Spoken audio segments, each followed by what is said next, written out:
Can you imagine being so scared that you'd slice open your only shelter and run out into a killer blizzard without your shoes? Well, that's exactly what we're talking about today. We're going deep into the icy Ural Mountains of Russia to unpack one of the most chilling and just plain weird true stories of all time. Hey everyone, welcome to True Crime Repo, where we get into the world's biggest and best mysteries. So let's set the scene. It's 1959. A group of 9 friends, who are all total experts at hiking and skiing, decide to go on this super tough trip into the remote Ural Mountains.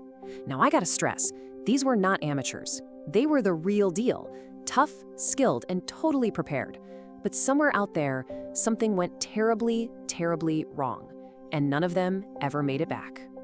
And this right here is the question that makes this whole story so famous.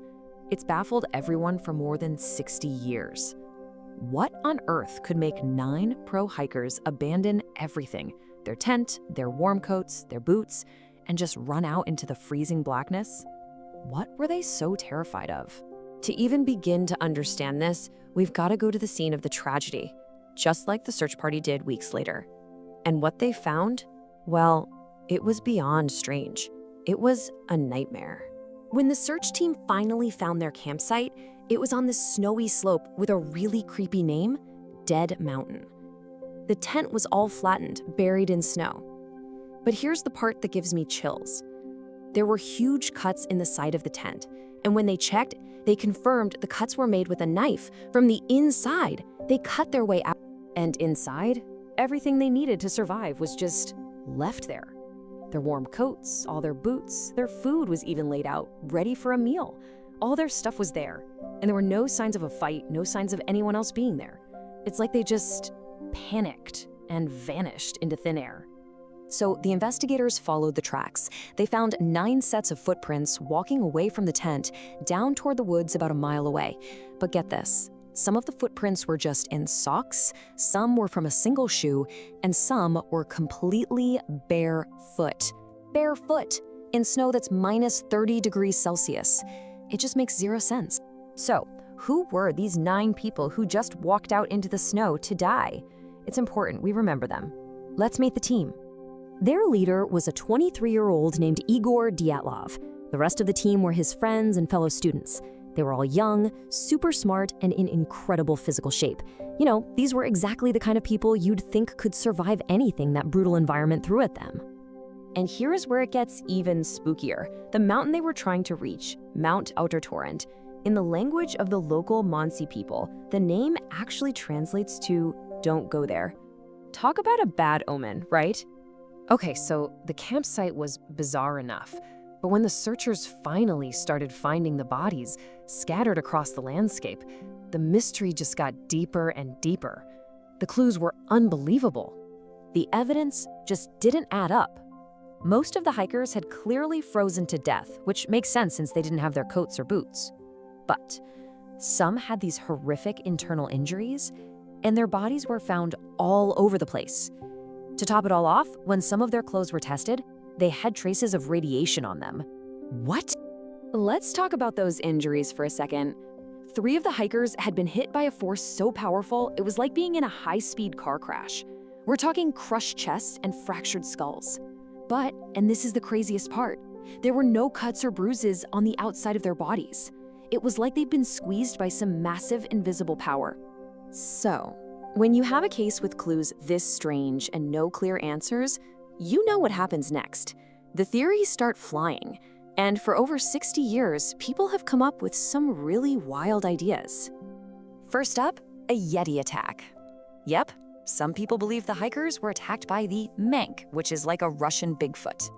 That could explain the crushing force, right? The only problem is, rescuers found 0 animal tracks anywhere, only the hikers' own footprints. So, probably not a Yeti. Now this one gets a lot of people talking. The theory goes that the hikers accidentally stumbled onto a secret Soviet weapons test out in the mountains. This would explain the radiation, those word injuries, and why the government shut the case down so fast. It's a pretty compelling idea. Did they see something they weren't supposed to? And of course, you can't have a great mystery without aliens. Another hiking group, about 30 miles away, actually reported seeing strange orange glowing orbs in the sky on the exact same night the hikers died. Even weirder, the main investigator on the case later said that his bosses ordered him to drop that whole line of questioning. Very suspicious. Okay, this one's a little more scientific. The idea is that the wind blowing over the mountain created something called infrasound. It's a sound so low we can't hear it, but it can physically affect our brains and cause feelings of pure, irrational terror. Could that be what made them run for their lives? It's possible. So, for decades, all these crazy theories were all we had. But just recently, scientists using modern tech and computer models think they might have finally figured it out. They believe there's a logical, natural explanation for everything. And the answer, they say, is something called a slab avalanche. Now, this is not the fluffy powder you see in the movies. This is when a giant, heavy slab of packed snow snaps off and slides down. It doesn't bury you, it hits you like a speeding truck. So here's how it probably went down. The hikers cut into the side of the snowy hill to protect their tent from the wind. But what they didn't know was that this made the snow above them unstable. All night, the wind piled up more and more heavy snow. And then, hours later, as they slept, crack! The whole slab gave way and slammed down right on top of their tent. And when you think about it that way, a lot of the pieces start to click into place. That explains the car crash injuries. They were literally crushed by tons of snow. And it explains why they had to cut their way out. The entrance was buried, they were injured, it's dark, their only way out was to slash through the tent and run. But what about being shoeless and coatless? Well, there's a really tragic and bizarre medical thing called paradoxical undressing. When someone is freezing to death, their brain gets all messed up. They get a final rush of warm blood to the skin that makes them feel like they're burning hot. So in their final moments, they start taking off their clothes thinking it will help.